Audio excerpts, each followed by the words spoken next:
الحمد لله الذي هدانا لهذا وما كنا لنهتدي لولا أن هدانا الله وصلى الله على محمد وعلى آله وأصحابه الكرام البررة. أما بعد فأعوذ بالله من الشيطان الرجيم. بسم الله الرحمن الرحيم.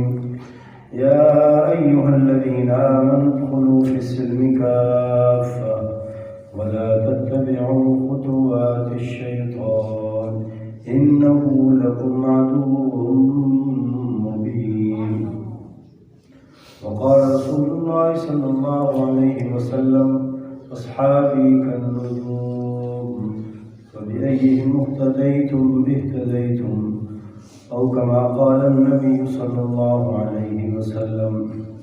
صدق الله مولانا العظيم وصدق رسوله النبي الأمي الكريم.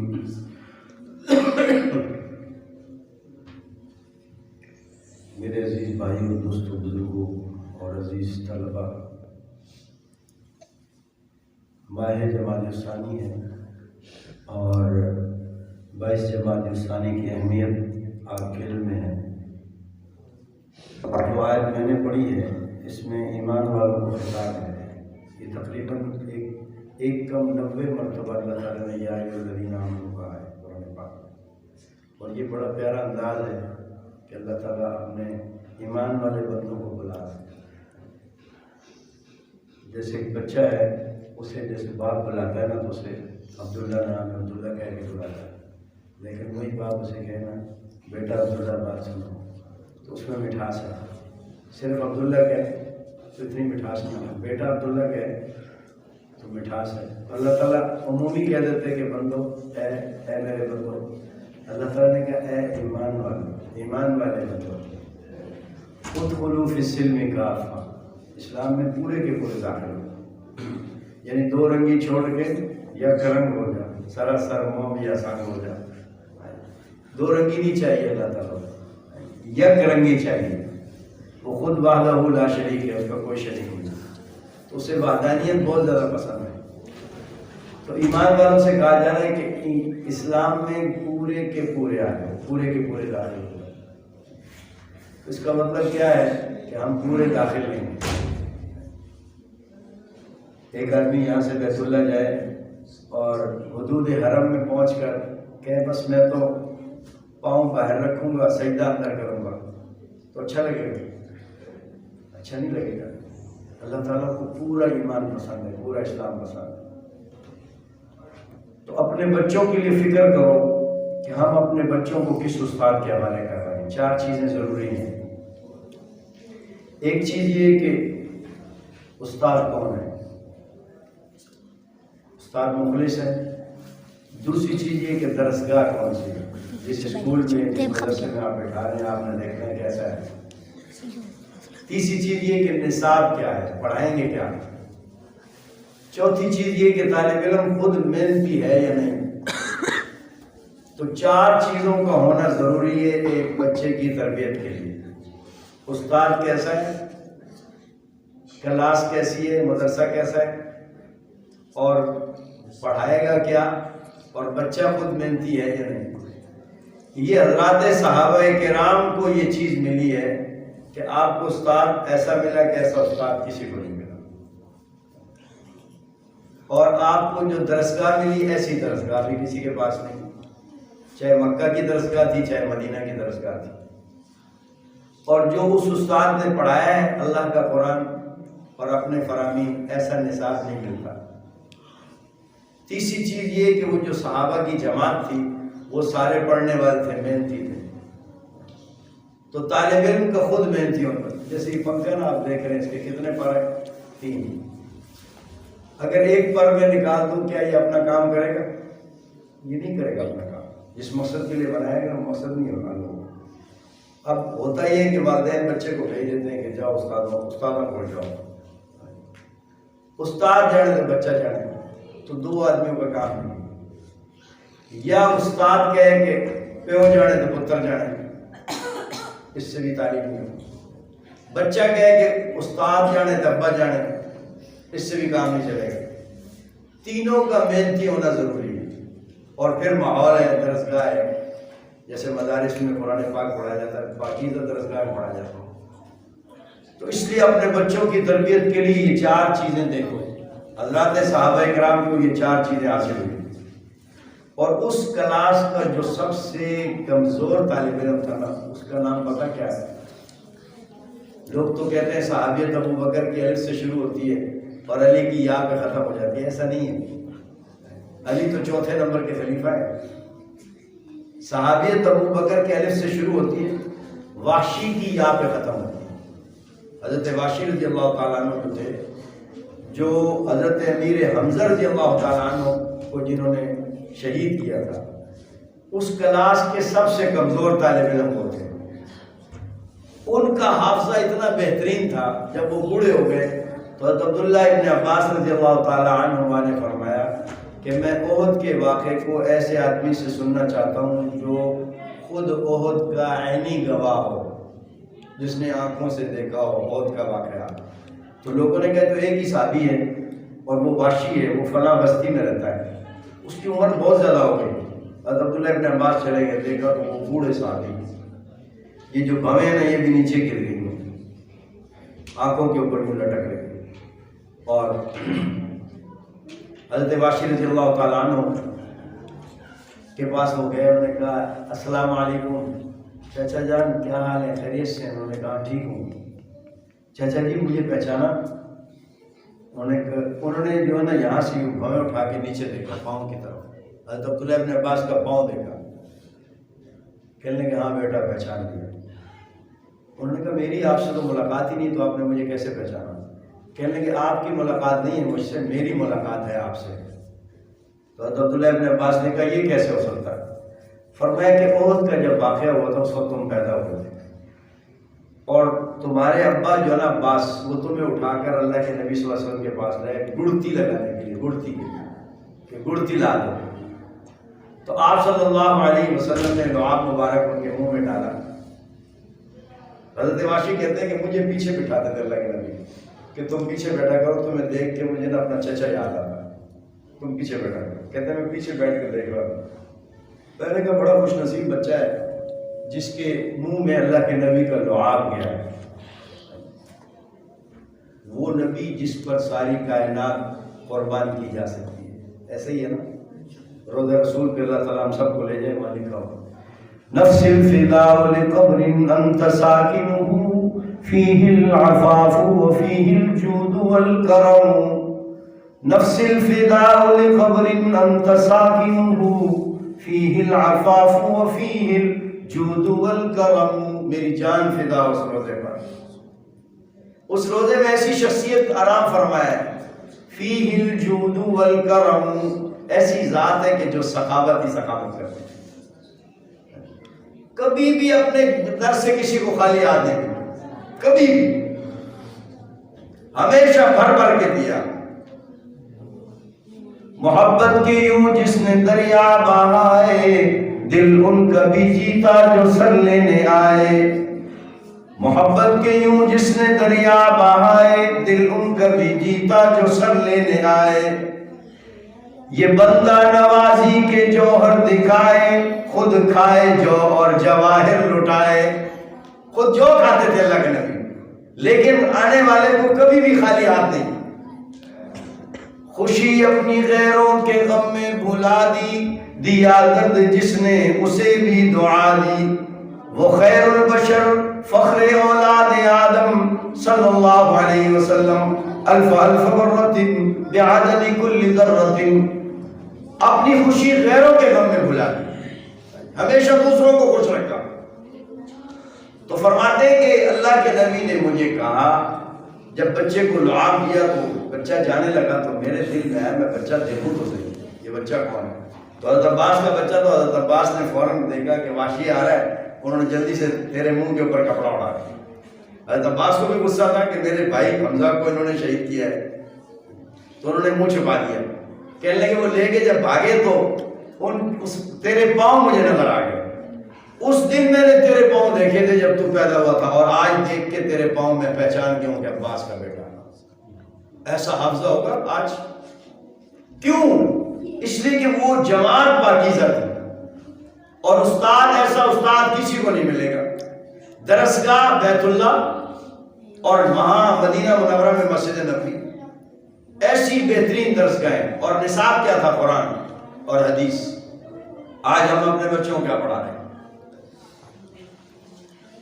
ہمیں خود پتہ ہی نہیں کہ استاد پتہ نہیں کیا پڑھا رہے ہیں۔ جس اسکول میں بچہ جا رہا ہے اس اسکول میں اس کو پتہ ہی نہیں۔ کیا وہ بچوں کو بتاتے ہیں کہ ماں باپ کا کیا مقام ہے؟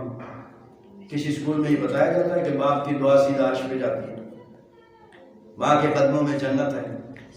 ایک بچہ جب یہ تعلیم ہی حاصل نہیں کرے گا تو وہ اپنے والدین کی کیا قدر کرے گا؟ اس لیے اس بچے کو قرآن پڑھاؤ، پھر اس کا ترجمہ بتاؤ، پھر بچے کو پتہ چلے گا کہ قرآن ہم سے کیا کہہ رہا ہے۔ وَقَضَىٰ رَبُّكَ أَلَّا تَعْبُدُوا إِلَّا إِيَّاهُ وَبِالْوَالِدَيْنِ إِحْسَانًا إِمَّا يَبْلُغَنَّ عِندَكَ الْكِبَرَ أَحَدُهُمَا أَوْ كِلَاهُمَا فَلَا تَقُل لَّهُمَا أُفٍّ۔ اف، ماں باپ کو اف بھی نہیں کہتے۔ اف سمجھتے ہیں کس کو کہتے ہیں؟ ایک ابا اپنے بچے سے پانی مانگ رہا ہے اور بچہ کہہ رہا ہے بس یہ ہے اف۔ اور یہ اللہ تعالیٰ نے منع کیا کہ باپ کے سامنے ایسا نہیں بول سکتے۔ وَاخْفِضْ لَهُمَا جَنَاحَ الذُّلِّ مِنَ الرَّحْمَةِ وَقُلْ رَبِّ ارْحَمْهُمَا كَمَا رَبَّيَانِي صَغِيرًا۔ اپنے ماں باپ کے سامنے یہ جو کندھے نہیں جھکا کے رکھنا، کبھی اکڑ کے نہیں چلنا، اور ہمیشہ ان کے لیے دعا کرنی، رب ارحمہما کما ربیانی صغیرا۔ تو ان بچوں کو جب ہم یہ دین دیں گے تو انہیں پتہ چلے گا کہ ماں باپ کا کیا مقام ہے، بڑوں کا کیا مقام ہے، پڑوسی کا کیا مقام ہے، فلاں کا کیا مقام ہے، فلاں کا پتہ تو چلے گا، ہم نہیں پتہ۔ یہ قرآن بتائے گا کہ ہمارے نبی کی صورت اور سیرت کیا ہے۔ حضرت عائشہ رضی اللہ تعالیٰ عنہ نے سے کسی نے پوچھا کہ اللہ کے نبی کی سیرت، فرمایا کیا تم نے قرآن نہیں پڑھا؟ قرآن بڑا پڑھا، قرآن کے ہر حرف اور ہر لفظ کے اندر پیغمبر کی سیرت موجود ہے۔ ہم پڑھیں تو صحیح، ہمارے نبی جیسا حسین کوئی نہیں، تو ہمارے لیے آئیڈیل شخصیت وہی ہوگی جو سب سے زیادہ حسین ہو۔ تمام انبیاء حضرت یوسف علیہ السلام سمیت سب سے زیادہ حسین جو ہے نا ہمارے نبی تھے۔ یوسف علیہ السلام کو مصر کی عورتوں نے دیکھ کر انگلیاں کاٹی تھی، قرآن اس پر گواہ ہے۔ وَقَطَّعْنَ أَيْدِيَهُمْ وَقُلْنَ حَاشَ لِلَّهِ مَا هَذَا بَشَرًا إِنْ هَذَا إِلَّا مَلَكٌ كَرِيمٌ۔ عورتیں بیٹھی ہیں، پھل کھا رہی ہیں، اور جب زلیخا نے حضرت یوسف سے کہا کہ آؤ، تو حضرت یوسف علیہ السلام کو جیسے ہی دیکھا تو وہ بجائے پھل کاٹنے کے انہوں نے اپنی انگلیاں کاٹ دی۔ اور ہمارے نبی کو جس نے دیکھا انہوں نے اپنی گردنیں کٹوا دی، وہاں تو صرف انگلیاں کٹی، یہاں تو ایک انگلی کا اشارہ ہے، ایک انگلی کا اشارہ ہوا اور چاند کے 2 ٹکڑے ہو گئے۔ تو ہمارے لیے ہمارے نبی آئیڈیل شخصیت ہے، اور اس کے بعد ان کے جو صحابہ ہیں وہ ستارے ہیں۔ ان میں سب سے بڑی شخصیت حضرت ابوبکر رضی اللہ عنہ، سب سے بڑی شخصیت حضرت ابوبکر رضی اللہ عنہ۔ اذ اخرجه الذين كفروا ثاني اثنين اذ هما في الغار اذ يقول لصاحبه لا تحزن ان الله معنا اذ اخرجه الذين كفروا ثاني اثنين اذ هما في الغار۔ دو میں کا دوسرا، دو میں کا دوسرا، تو دو میں کا دوسرا کون ہے؟ پہلے تو اللہ کے نبی ہیں، دوسرے کون ہیں؟ ابوبکر ہے۔ اور جب غار میں اترے تو پہلے کون اترا ہے؟ ابوبکر گیا اور جا کر ساری صفائی کی ہے۔ اور پھر جب سانپ نے ڈسا ہے اس وقت آنکھوں سے ایک آنسو نکلا، وہ نبی کریم صلی اللہ علیہ وسلم کے چہرہ اقدس پہ گرا۔ یہ ابوبکر کی 3 چیزیں ابوبکر کو بہت زیادہ پسند تھیں۔ حبب الیہ من الدنیا ثلاث، فرماتے ہیں 3 چیزیں مجھے بہت زیادہ پسند ہیں۔ کون کون سی؟ ایک یہ کہ النظر الی وجہک، اللہ کے نبی آپ کا چہرہ دیکھنا مجھے بہت زیادہ پسند ہے، آپ کا چہرہ دیکھتا رہوں۔ اور دوسرا یہ کہ میرا مال اور آپ کا حکم ہو، میرا مال قربان ہے. تیسری چیز یہ کہ میری بیٹی آپ کے نکاح میں ہو، یہ مجھے بہت زیادہ پسند ہے. سبحان اللہ. تو اللہ نے ابو بکر کو موقع عطا کیا کہ غار ثور میں اپنے محبوب کے چہرے کو اپنی گود میں رکھ کے دیکھتا رہے، اکیلے دیکھ رہے ہیں. تو جب سامنے ڈسا ہے تو وہ آنکھوں کا جو آنسو ہے نا وہ گرا نبی کریم صلی اللہ علیہ وسلم کے رخسار پر. تو رسول اللہ صلی اللہ علیہ وسلم نے پوچھا بھائی وہ وقت کیا ہوا؟ تو بتایا. تو فرمایا کہ یہ تو موذی ہے نا، تو جانور ہے. اب اوپر غار کے اوپر دشمن ڈھونڈ رہا ہے، وہ غار کے اوپر کھڑا ہے اور ایک دشمن اندر ہے جس نے ابو بکر کو کاٹ لیا. فرمایا ابو بکر اس دشمن کے لیے تو میرا لعاب ہی کافی ہے،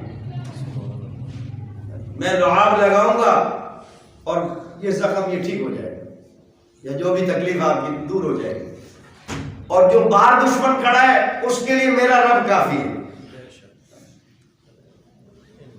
تو آج کہتے ہیں کہ ہم ابو بکر کو کیسے مانیں جو چیخ رہا تھا غار میں. اس کے چیخنے کی آواز بار والوں نے نہیں سنی لیکن 14ویں صدی کے لوگوں نے سن لی.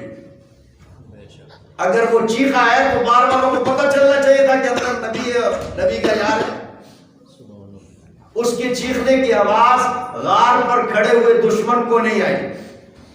اور قرآن کہتا ہے لا تحزن. لا تحزن کا مطلب ہوتا ہے اپنا غم نہیں، دوسرے کا غم. کہ مجھے سانپ نے کاٹ لیا ہے، اب ہو سکتا ہے میری موت ہو جائے اور میرے آقا اکیلے ہو جائیں گے، اب ان کا کیا ہوگا. ایسے ہی ہے نا. موسیٰ علیہ السلام کو جب اللہ تعالیٰ نے کہا کہ عصاک، لاٹھی ڈال دو، فَأَلْقَاهَا فَإِذَا هِيَ حَيَّةٌ تَسْعَىٰ. جب آپ نے لاٹھی ڈالی وہ سانپ بن گیا. تو اب آگے اللہ تعالیٰ کیا کہہ رہے ہیں؟ خُذْهَا، اس کو کیا کر، پکڑ لے. اس کو وہاں کیا ہے؟ وَلَا تَخَفْ، ڈر نہیں، اپنا خوف نہیں کرنا. یہاں تخف موسیٰ علیہ السلام کی طرف سمجھے گا. اور وہاں کیا ہے؟ لا تحزن. تخف اور تحزن دونوں میں فرق ہے. خوفا یا خوف کرو تو اس کا مطلب مجھے خوف ہو رہا ہے. اور جہاں تحزن کا لفظ آئے گا وہاں سامنے والے کا غم مراد ہے کہ اب اس کے ساتھ کیا ہوگا. اس لیے اللہ کا وہ پیارا بندہ جو ہے نا وہ اپنے محبوب کے غم میں اس کے آنکھوں سے آنسو آیا کہ میرے محبوب کا کیا ہوگا. ایسا نہیں ہے کہ اسے کوئی اپنی تکلیف تھی. اپنی تکلیف تو فوراً اللہ کے نبی نے لعاب ڈالا اور مسئلہ حل ہو گیا. تو میرے عزیزو، ہم ان صحابہ کرام کو سامنے رکھیں کہ وہ کیسی جماعت تھی، ان کا استاد کیسا تھا، ان کا نصاب کیسا تھا، ان کی درسگاہ کیسی تھی. ایسے ہی ہم اپنے بچوں کی فکر کریں کہ ان کے ساتھ بھی ہم نے کیا کرنا ہے. ہم نے کون سا دین دینا ہے؟ پیارے آقا کا دین دینا ہے. اور پیارے آقا کا دین تب دیں گے جب ہمارے لیے وہ آئیڈیل شخصیت ہو. ہم تو دوڑ رہے روزی کی طرف، میں ہوں، آپ ہے، سب روزی کی تلاش میں. اور کس کو چھوڑ رکھا ہے؟ رزاق کو. رزاق کو چھوڑ کر روزی ملے گی کیا؟ اگر ملے گی تو سکون نہیں ہوگا. ہم روزی ڈھونڈ رہے ہیں زمین کے اندر، روزی زمین میں نہیں ہے. وَفِي السَّمَاءِ رِزْقُكُمْ. اس زمین پر تو کسان نے بیج ڈال دیا، اب اسے بھی پتہ نہیں کہ اس بیج کے ساتھ کیا ہوگا. حالانکہ مٹی کھا نہیں جاتی. اگر آپ مٹی میں بیج ڈالیں تو مٹی کھا جاتی ہے، لیکن میرے رب کا حکم آسمانوں سے آتا ہے کہ اس کو کھانا نہیں ہے. جیسے یونس کو نہیں کھایا مچھلی نے، ایسے ہی اللہ کا حکم آیا کہ کسان نے بیج ڈالا ہے، اب مٹی کو حکم ہو رہا ہے کہ اس بیج کو کھانا نہیں ہے. اس نے تو ایک ڈالا ہے اور اللہ تعالیٰ کتنے بنا کے نکالے گا. مثل الذین ينفقون اموالهم فی سبیل اللہ کمثل حبۃ انبتت سبع سنابل فی کل سنبلۃ مئۃ حبۃ. 700 گنا کسان نے ایک بیج ڈالا ہے، 700 گنا مل رہا ہے. 7 خوشے اور ہر خوشے کے اندر 100 دانے. ابھی آپ جائیں نا یہ کھیتوں میں، باغات میں، جو خاندانی باغ ہوگا نا اس کی ایک ٹہنی پر 100 دانے لگے ہوئے. اور یہ رزق کون دے رہا ہے؟ اللہ رب العزت دے رہا ہے. اس لیے ہم رزاق کو نہ چھوڑیں. تمام انبیاء کی تعلیم میں بھی یہی مل رہا ہے، اولیاء کرام کی تعلیم میں بھی یہی مل رہا ہے. اور اس وقت جو قرآن و حدیث لے کے مدارس میں علماء کرام بیٹھے ہیں وہ یہی دے رہے ہیں کہ اللہ کو نہیں چھوڑو بس. اولیاء کو تو ہم سب مانتے ہیں نا، تو اولیاء کی تعلیم بھی تو پڑھیں، اور سلطان باہو کی تعلیم پڑھیں. یقین دانم دری عالم کے لا معبود الا ہو، لا مقصود فی الکونین لا مسجود الا ہو، چوتید لا بدستاری بیاتن آچ غمداری، میں جو از غیر حقیاری لا فتاح الا ہو. یہ حضرت سلطان باہو کی تعلیم ہے. ہم تعلیم کو دیکھ نہیں رہے کہ اس کی تعلیم کیا ہے، کہ اللہ کے علاوہ کسی اور کو سجدہ نہیں کرنا، اللہ کے علاوہ کسی اور کی عبادت نہیں کرنی، عبادت اسی کی کرنی ہے. تمام انبیاء علیہ السلام اسی کی عبادت کرتے رہے. تو الحمدللہ ہم مسلمان ہیں، ہمارے آپس میں بھی کچھ حقوق ہیں ایک دوسرے کے. حق المسلم علی المسلم خمس کا لفظ ہے کہ 5 حق ہیں. ان میں سے پہلا کیا ہے؟ رد السلام، سلام کا جواب دینا.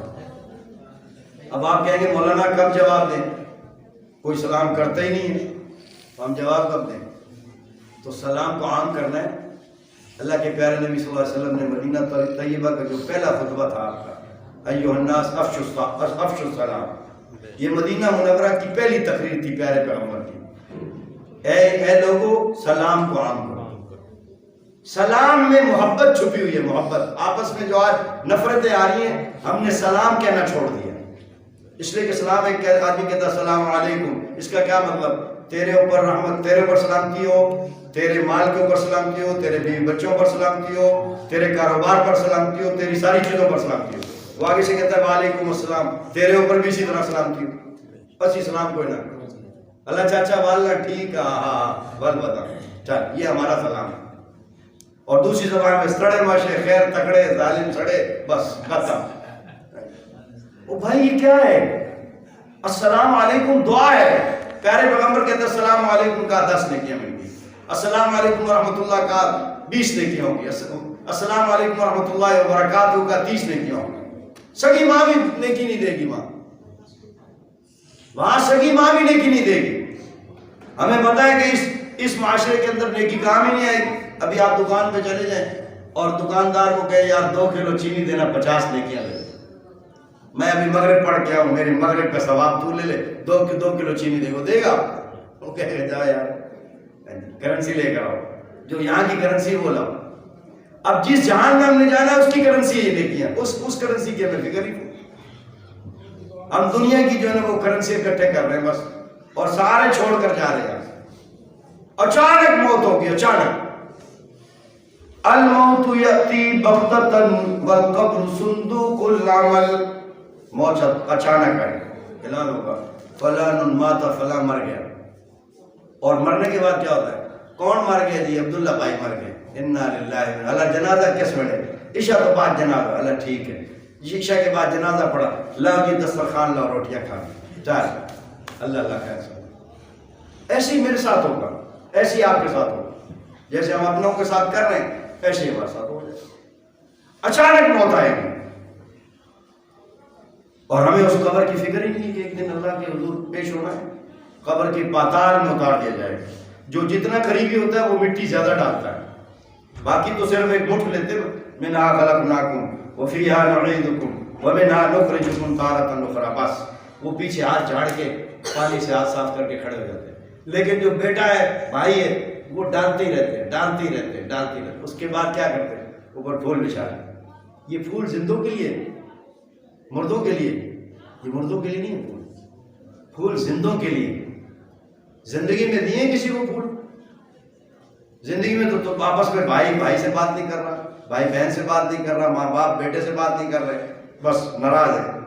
اتنی سی جگہ کے لیے، اتنی سی بالش جگہ ہوتی ہے اس پہ جھگڑا. سمجھنے بات. اب وہ کہتے ہیں جنازے میں بھی نہیں آتا. اب وہ بھائی بھی زندگی گزار رہا ہے. اور آج بھلوال کی بات ہے. میں نے ایک دکاندار سے کہا یہ کتنے کی چیز ہے؟ چیز پڑی تھی ایسے. اس نے کہا 2500 روپے کی. دونوں بھائیوں کی 7 دکانیں تھیں. تو وہ ایک بھائی نے اپنی چیز دوسرے بھائی کی دکان کی طرف رکھی تھی. میں نے کہا کتنے کی؟ اس نے کہا 2500 روپے.